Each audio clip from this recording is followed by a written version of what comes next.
The sun shined bright over Pine Haven Elementary School's annual science fair. Children stood proudly by their projects as parents walked around, admiring their work. Jack Bennett checked his watch and smiled at his wife, Alina. "Sam's volcano demonstration starts in 5 minutes," he said. Alina nodded, her eyes already fixed on their daughter Lily, who was setting up her star chart display across the room. "I'll watch Lily present. You go see Sam." Jack made his way through the crowded gym. As a former Special Forces commander, he moved with quiet purpose even in civilian clothes. He had left that life behind when Sam was born 10 years ago. At the far end of the gym, Sam waved excitedly when he spotted his father.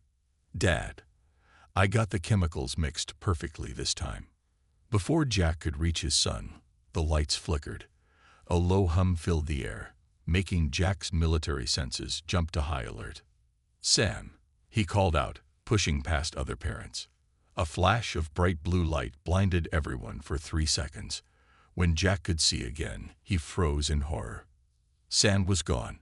So were 11 other children from around the room, including Lily. Panic erupted. Parents screamed for their missing children. School officials locked down the building while police searched everywhere. Alina rushed to Jack, her face pale with fear. "Something took them," she whispered.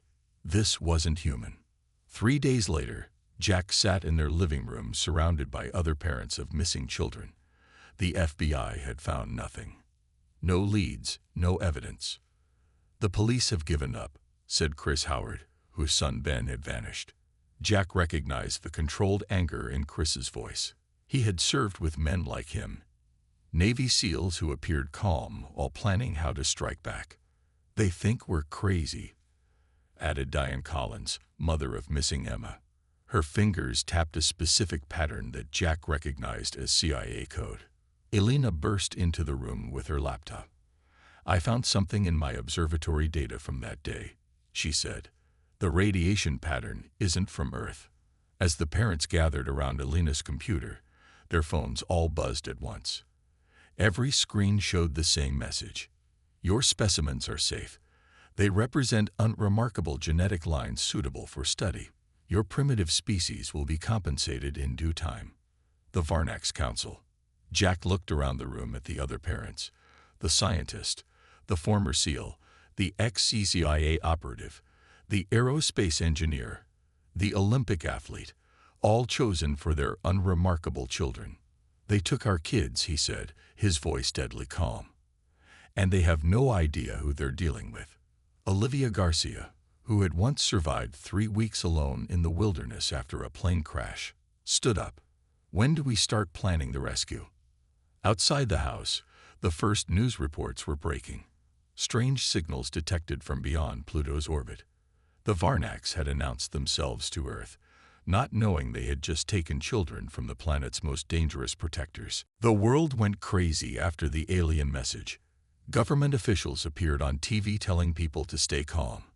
The United Nations held emergency meetings. Religious leaders called for prayer. But in Jack and Alina's basement, a different kind of meeting was happening. "The signal came from here," Alina said, pointing to a spot on her star map near Pluto. The Varnax ship must be holding position there. 12 parents sat around a large table. Each had special skills they had used before having children. Chris Howard cleaned a gun as he spoke. "Military response will take months to prepare." "We don't have months. And they'll blow up the ship with our kids inside," added Diane Collins, who had once been the CIA's top undercover agent. "We need a stealth approach." Peter Wright, who designed spacecraft for NASA, rolled out blueprints. "I have access to a prototype ship. It can reach the edge of the solar system in 3 months. If we boost the engines with my new fuel design," Alina said. Jack stood up. "Let's be clear what we're saying. We're going to steal a spacecraft, fly to an alien ship, and somehow get our children back." Olivia Garcia, who had climbed mountains no one else could climb, nodded. "Yes, that's exactly what we're doing." Ryan Kelly, a quiet man who worked with top-secret quantum physics, spoke up. "I can build weapons that might work against their technology. based on the radiation signature Elena found. A map of NASA's facility appeared on the screen. Jack pointed to different areas. Security here and here. We'll need to enter through the loading dock. Peter, you'll get us clearance. What about the government? Asked Diane. They'll try to stop us. Jack smiled for the first time in days. By the time they know what we're doing, we'll be past the moon. 2 weeks later, while diplomats still debated how to talk to the Varnacs, the parents made their move. The spacecraft, which Peter called parental guidance, rolled out to the launch pad at 2 a.m. NASA security guards, who should have stopped them, were sleeping from drugs Diane had put in their coffee. The 12 parents boarded with equipment and weapons designed by Ryan. They wore space suits Peter had modified for combat. Elena took the pilot's seat. Her hands moved over controls she had studied for years, but never used until now. Launch sequence starting, she said. Jack looked at the parents, each now ready to use the skills they had put aside for family life. The Varnacs took our kids thinking we were simple humans who couldn't fight back. They're about to learn how wrong they are. The engines fired. On screens around the world, people watched in shock as an unauthorized spacecraft shot into the night sky, moving faster than anything ever built on Earth before. The rescue mission had begun. Life on the spacecraft became a strict routine. The parents turned the main cargo area into a training room where Jack and Chris taught everyone how to fight. Again, Jack said as Olivia tried a disarming move on him, "Your children depend on you getting this right." In another section, Ryan worked on strange-looking weapons. "These will disrupt their technology," he explained to Peter, based on the signal pattern Elena found. Elena spent most of her time in the cockpit, keeping the ship on course. Sometimes she studied the stars with tears in her eyes, knowing Sam and Lily were out there somewhere. Diane set up a command center where she planned their entry to the alien ship. "We need to know what we're walking into," she said. 6 weeks into their journey, Elena picked up a signal. "I'm getting something," she called to the others. "It's from the Varnacs." The parents gathered around the screen. A strange face appeared, something like a giant insect with eyes on stalks. "People of Earth," it said in English, "I am Commander Zextroll of the Varnacs Research Fleet. We notice your primitive vessel approaching our position. Turn back or be destroyed." Jack stepped forward. "We are not representatives of Earth governments. We are the parents of the children you took. Return them now." The alien's eyes blinked slowly. "The specimens are part of an important study. We selected from genetically unremarkable family lines to avoid disturbing Earth's leadership." Elena laughed, a cold sound with no humor. "You took the son of a Special Forces commander and an astrophysicist, the daughter of a Navy SEAL, the son of a CIA operative. These were not random choices." The alien seemed confused. "Our scans showed you had all left your professional roles to raise offspring. You were categorized as non-threatening." "That was your first mistake," Jack said. "Your second was thinking we wouldn't come for our kids." The communication ended. Jack turned to the team. "They know we're coming now. We need a new plan." Ryan stepped forward with his newest invention. "I've been working on this since we left Earth." He held up a small device. "It can disable their systems without hurting the children." "How do we get close enough to use it?" asked Chris. Peter pointed to the ship's scanners. "There's an asteroid field between us and them. We could hide among the rocks and approach from below their detection grid." "I can fly through that," Elena said with confidence. Olivia, who had become an expert with the new weapons, checked her gear. "Once we're aboard, we split into teams. Some look for the kids, others secure our escape." The parents prepared themselves, checking weapons and spacesuits. Each carried pictures of their children close to their hearts. As the parental guidance spacecraft entered the asteroid field, Jack looked at these ordinary people who had become warriors again. "We launch in 6 hours. Get some rest. Tomorrow we get our children back." The Varnac ship grew larger on their screens, a massive structure that dwarfed their small craft. But size wasn't everything.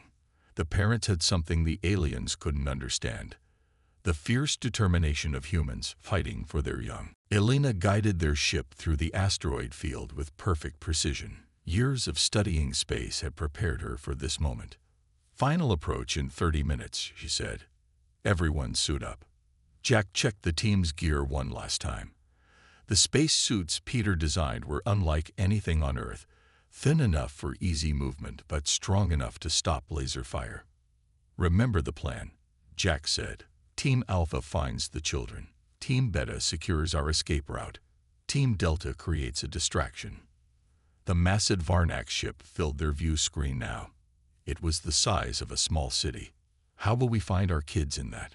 Olivia asked, her voice tight with worry. Ryan held up a small device. "This will track human DNA signatures. Our children will show up as bright spots on this screen." Diane studied the alien ship through special glasses. "There," she said, pointing to a small opening near the bottom. "That's their waste disposal port. Security will be minimal there."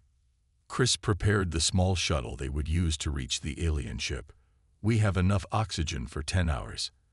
After that, we either have our kids back, or we're not coming back at all." As the parents made final preparations, Peter noticed something on the scanners. "The Varnax are moving. They're turning their main weapons away from us." "Why would they do that?" Jack asked. Elena checked her readings. "Another ship is approaching from the other direction. It's from Earth." On their communication screen, a message appeared from NASA. "Attention rogue vessel. This is Captain Aaron Wells of the Earth Defense Force. Stand down and prepare to be boarded." "Earth Defense Force," Chris said with a laugh. "They made that up just now." Jack opened a channel. "Captain Wells, we're 3 hours from rescue operations. If you want to help, cover our approach. Otherwise, stay out of our way." "You don't understand," Wells replied. "The UN has made a deal with the Varnax. The children will be returned in exchange for mining rights on Mars." The parents looked at each other in shock. "You believe them?" Diane asked, her intelligence training making her suspicious. "We can't take that chance," Jack decided. "We continue as planned." Elena nodded. "I'm picking up energy readings from inside the ship. Something's happening to our kids right now." That was all they needed to hear. The parents boarded the shuttle, weapons ready. Peter stayed behind to pilot the main ship. "I'll create interference to block their sensors. You'll have about 5 minutes before they detect you." As the shuttle detached, Jack looked at the determined faces around him. These were no longer just parents. They were Earth's most dangerous rescue team. "For our children," he said simply. The small craft accelerated toward the massive alien ship, carrying with it humanity's fiercest protectors. Behind them, the Earth military vessel approached, unaware that the real fight for humanity's future was about to be waged by 12 parents who refused to make deals with those who took their children. The shuttle slipped through the waste disposal port of the Varnax ship. The smell was terrible, but none of the parents complained. They had faced worse for less important missions. "Air is breathable," Ryan said, checking his device. "Gravity is similar to Earth." Diane led the way, moving silently through the dark tunnels. Her years in the CIA had taught her how to enter enemy territory unseen. "The children are being held on 3 different levels," she whispered, looking at the DNA tracker. "We need to split up." Jack nodded. "Team Alpha with me to the upper level. Team Beta with Chris to the middle. Team Delta with Olivia to the lower level." As they reached a junction, they saw their first Varnax up close. The alien was tall and insect-like, with 4 arms and eyes on stalks. It carried a weapon that glowed blue. "Wait for it to pass," Jack whispered. But suddenly, Ryan's DNA tracker beeped loudly. The Varnax turned toward them. Without hesitation, Chris fired his weapon. A pulse of energy hit the alien, freezing it in place. "Stun effect only lasts 3 minutes," he warned. "Move." The teams split up, racing through the alien corridors.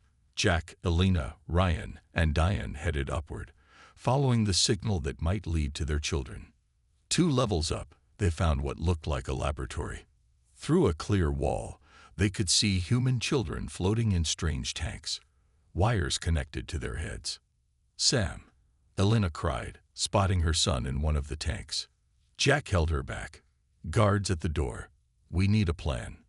Ryan studied the control panel. "These tanks are keeping them in some kind of suspended animation. The wires are connecting to their brains. What are they doing to them?"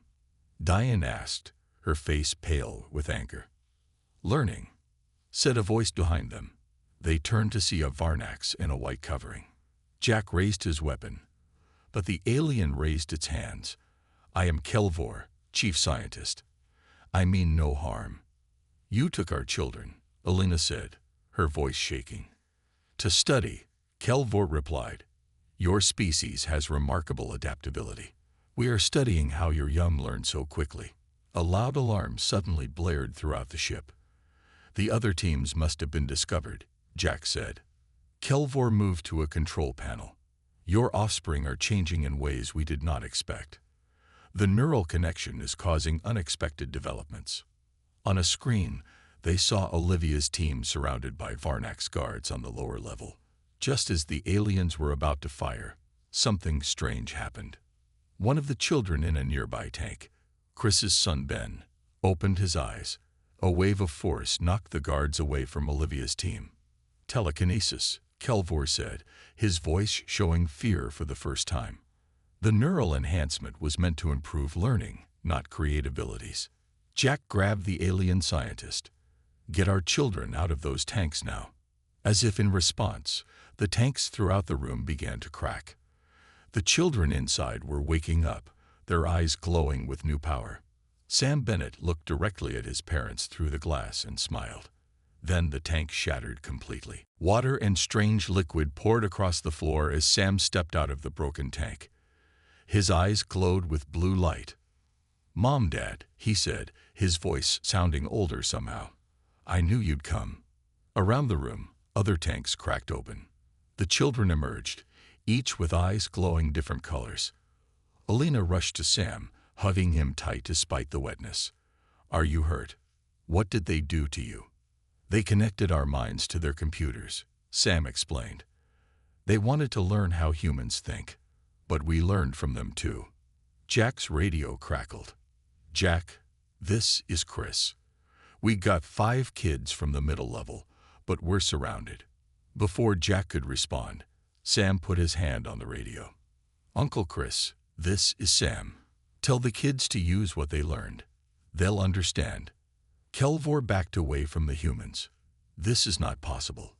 Human brains should not be able to process Varnax knowledge." Diane checked her scanner. More guards coming from below. "I'll handle them," said Lily, Elena's daughter, stepping forward from another tank.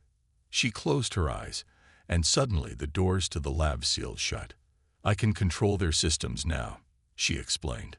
Jack looked at the children with amazement and worry. "We need to get to the other teams and get off this ship." Sam nodded. "Follow me. I know the way." They moved through the ship's corridors, led by the children who seemed to know every turn. When Varnax guards appeared, Sam would wave his hand, and the aliens would freeze in place. "The ship's commander is sending all forces to the central chamber," Lily said, her mind somehow connected to the ship's communications. "He's planning to capture us there." "Then that's where we don't go," Jack said. Sam shook his head. "No, Dad, that's exactly where we need to go. Trust me." They met up with Chris's team in a wide hallway.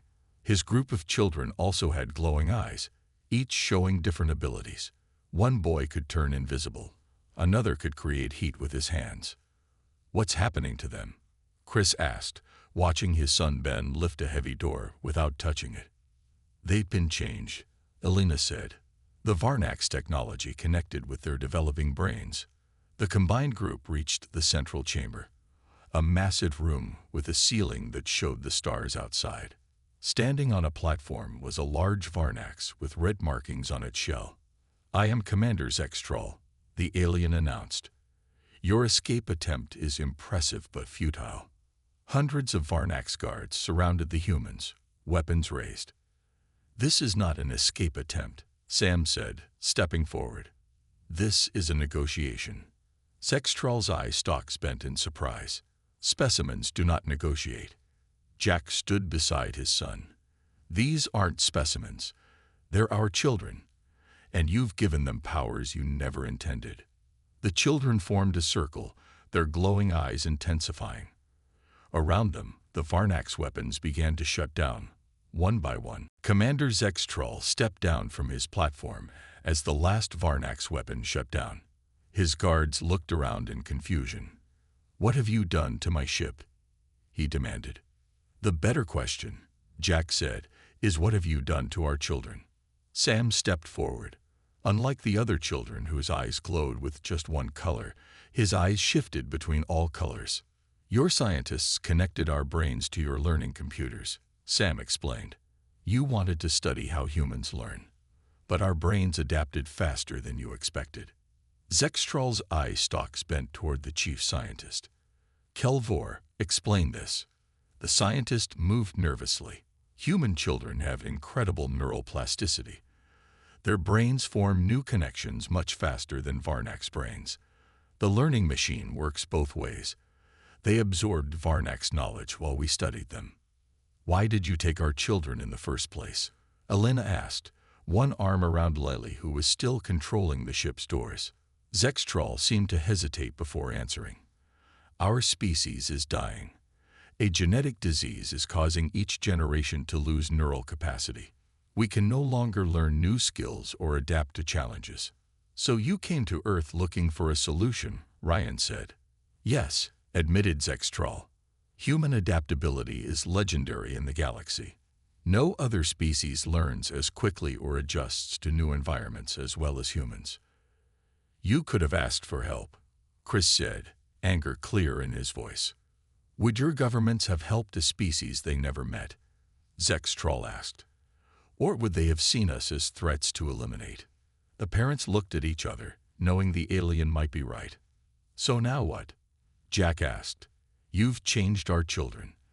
They can never go back to normal lives on Earth." "And we still need help," Zextral said.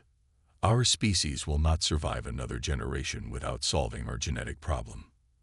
Elena, the scientist, stepped forward. "I have a proposal. We work together. Earth scientists help solve your genetic disease. In exchange, you share your technology and knowledge. And you recognize Earth as a protected planet," Jack added. "No more taking humans without permission." Lily suddenly spoke up. "Dad, I can see their history in the ship's records. They've been watching Earth for centuries. They're afraid of us." "Afraid? Of humans?" Olivia asked in surprise. "Your species fights wars over tiny differences," Zextral said. "You adapt to any environment. You never stop advancing. Many galactic species believe humans will eventually take over the galaxy. We just want our children safe," Jack said firmly. "And your people just want to survive. We can help each other without either side getting hurt." Sam turned to the commander. "We can show you how to fix your neural pathways. Our minds can teach yours how to adapt again." The children gathered together, their eyes glowing brighter. They seemed to be communicating without words. "We accept your proposal," Zextral finally said. "A new agreement between humans and Varnax begins today." For the first time in weeks, the parents allowed themselves to feel hope. They had found their children, and something more, a new future for humanity among the stars. 3 weeks later, 2 ships entered Earth's atmosphere. The first was the Parental Guidance, now upgraded with Varnax technology. The second was a small Varnax diplomatic vessel. News cameras rolled as they landed at NASA headquarters. The world had been waiting anxiously since the unauthorized launch weeks ago. Jack stepped out first, followed by the other parents and their children. Government officials rushed forward, but stopped when they saw the children's glowing eyes. "What happened up there?" asked the NASA director. "A lot," Jack said simply. "These are representatives from the Varnax Council," he added, pointing to the aliens emerging from the second ship. Elena addressed the crowd of reporters. The Varnax came to Earth seeking help for their dying species. They took our children to study human adaptability. We've reached an agreement that benefits both worlds." Sam and the other children stood together, their eyes glowing with different colors. Some people in the crowd backed away in fear. "Don't be afraid," Sam said, his voice carrying clearly despite his young age. "We're still human. We've just learned new things." The president stepped forward. "Are these aliens a threat to Earth?" "No," Jack answered. "They're now our allies. In exchange for helping solve their genetic disease, they've agreed to share technology and recognize Earth as a protected planet in the galaxy." "Protected from what?" someone asked. Zextroll moved forward, causing gasps from the crowd. "Your world sits in a crowded part of the galaxy. Many species have watched Earth's development with concern. Some have considered preventing your advancement. But that changes today," added Lily. "The children affected by Varnax technology will help bridge our worlds." Later that night, alone in their home for the first time in months, Jack and Elena watched Sam and Lily practicing their new abilities. Sam could move objects with his mind, while Lily could process information faster than any computer. "They'll never have normal lives," Elena said softly. "Maybe not," Jack agreed, "but they'll have extraordinary ones." Sam looked up. "Mom, Dad, there's something else we learned from the Varnax records. Something about Earth." "What is it?" Jack asked. "Humans weren't supposed to develop this way," Lily explained. "Earth was seeded with genetic material from many species long ago. We were an experiment in evolution. That's why we adapt so well. And why the galaxy fears us," Sam added. "We're unpredictable. Some species wanted to destroy Earth before we became too advanced. But now?" Elena asked. "Now we've shown we can be both fierce and merciful," Jack said, understanding. "We fought to protect our children but chose peace when we could have destroyed the Varnax." A soft beeping came from the device Zextroll had given them. Sam touched it, and a hologram appeared showing a new alien species. "Greetings, protectors of Earth," the alien said. "Word of your encounter with the Varnax has reached our world. We wish to establish peaceful contact with humanity." Jack looked at his family, the scientist, the soldier, and their extraordinary children. Earth's strongest protectors had just opened the door to the stars.